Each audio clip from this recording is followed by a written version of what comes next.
Now, news.com.au has launched a new series today on climate change called The Time Is Now.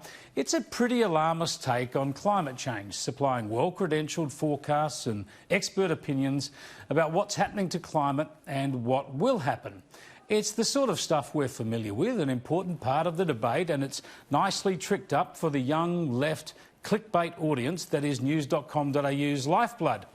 It's done in conjunction with the new Centre for Independent Journalism, and you just know these centres only fund stuff that suits a progressive agenda.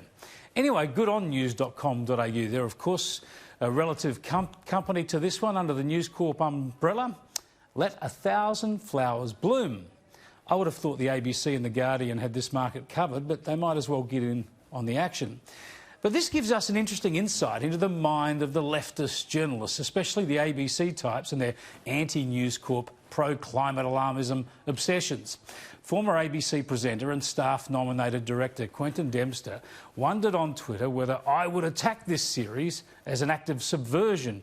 And he even smeared me as a, quote, paid climate obfuscator.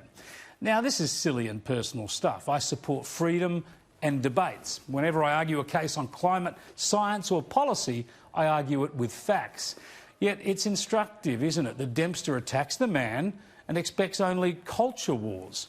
This even when I've had him on my show many times, most recently, as you'll know, just last week, to put to air views he knows I'll disagree with. The ABC should be so diverse. Still, it gets worse. Dempster says news.com.au climate coverage is a paradigm shift, which is a bit rich, as I would have thought its reporting was always on this side of the debate. But he wonders about other newspapers, the ones he calls recalcitrant and denialist. He wants them to change their ways now too.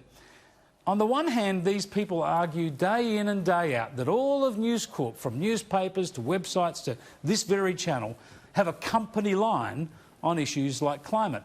It's never true, of course. There's a diversity of views on News Corp media. You only have to watch this station to see that. Certainly far more diversity here than there is on the ABC. But all the same, that's the standard complaint from the ABC left, that News Corp runs a company line. Yet now they highlight a media platform running a line they like, and they demand to know why we don't all run that company line. Come on, Quentin and your Media Watch mates. Are we all running the same lines at News Corp or not? And yet now that you seem to recognise we don't, you want us all to run the same lines. Truth is that the taxpayer-funded ABC opinion leaders suffer from ideological groupthink, green left groupthink, that shuns debate, avoids inconvenient facts, and it wants all other media to either close down or join their groupthink. And that, to me, is a bigger worry than climate change.